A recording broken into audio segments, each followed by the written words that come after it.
आपका हॉट और आयुर्वेद।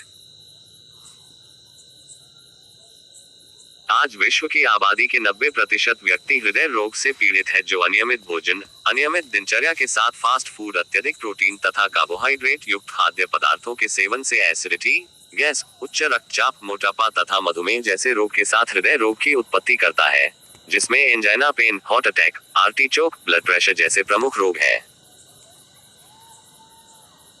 प्रोटीन तथा कार्बोहाइड्रेट युक्त खाद्य पदार्थों के अत्यधिक सेवन से कोलेस्ट्रॉल की उत्पत्ति होती है, जो रक्तवाहिनी के शिराओं में मोम की तरह जमा होकर रक्त के प्रवाह में बाधा उत्पन्न कर सांस लेने में कठिनाई पैदा कर एंजाइना, पेन को जन्म देता है। इसमें यकृत, लीवर की भूमिका महत्वपूर्ण होती है, जो प्रोटीन, ग्लूकोज आदि पदार्थों को घुलनशील बनाकर स्वास्थ्य के उपयोगी बनाती है। आर्टिचोक में 60 से 85% रोगी आयुर्वेद के उपचार तथा खानपान को नियंत्रित कर बिना किसी शल्यक्रिया के आजीवन स्वस्थ रह सकते हैं। अनियमित खानपान तथा लंबे समय तक कब्ज की स्थिति में जब भोजन का पाचन नहीं होता और भोजन आमाशय तथा अन्य पाचन अंगों में एकत्र होकर सड़न पैदा कर देता है, जिससे एक प्रकार के विषाक्त पदार्थ की मात्रा बढ़ जाती है और वह रक्त के साथ यूरिन एसिड में परिवर्तित होकर गुर्दों में जाकर छनन क्रिया में बाधा उत्पन्न कर देता है।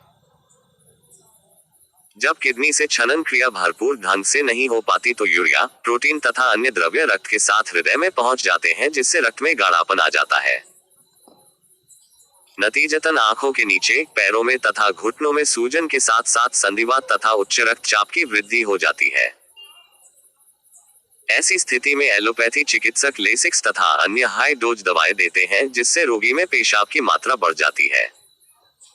इससे प्रोटीन, कैल्शियम जैसे आवश्यक तत्व शरीर से बाहर हो जाते हैं और रोगी अत्यंत कमजोर हो जाता है और तब रोगी को प्रोटीन युक्त पदार्थ तथा इंजेक्शन देना पड़ता है।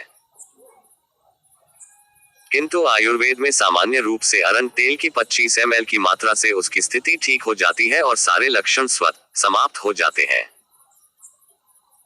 इसी तरह लंबे समय तक बढ़ा हुआ रक्तचाप हृदय वृत्ति या हृदय प्रसार को जन्म देता है, जिससे हृदय का निचला हिस्सा बढ़ जाता है। परिणाम यह होता है कि शुद्ध रक्त फेफड़ों तथा मस्तिष्क में भेजने वाले वॉल्व जल्दी नहीं खुल पाते, जिससे रोगी सांस लेने में कठिनाई का अनुभव करता है।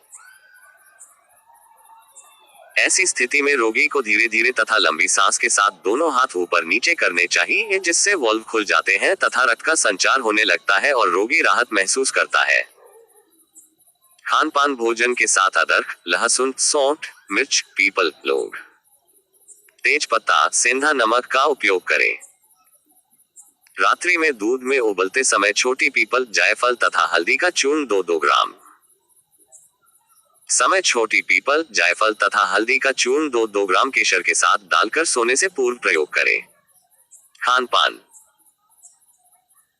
में पुराना गेहूं, जौ, चना, देशी अंकुरित दालें, मूंग की दाल, मसूर की दाल, सेम, मटर की फली, बीन्स, फलों में पपीता, अनार, मुनक्का, अंगूर आदि पाचन तंत्र को मजबूत करते हैं। ये घुलनशील रेशेदार खाद्य पदार्थ ग्लूकोज, कोलेस्ट्रॉल को नियंत्रित करते हैं। वहीं प्रातः रात्रि अर्जुन नाग केसर, दालचीनी, पुष्कर मूल, जटामासी तथा गुगलूक शुद्ध शिलाजीत युक्त औषधि रोगी को रोग मुक्त कर दीर्घजीवी बनाते हैं। परहेज: हृदय रोगी मांसाहार, धूम्रपान, शराब, अत्यधिक चाय, coffee, fast food, junk food, sauce, तली सब्जियां, चिप्स, डिब्बाबंद भोजन, चीज, खोया, मलाई, मक्खन तथा अंडे की जर्दी, नारियल का तेल, चॉकलेट, आइसक्रीम आदि से बचें। अपने को हृदय रोग से बचाने हेतु तनाव मुक्त प्रसन्नचित रहना। योग तथा प्राणायाम के निरोग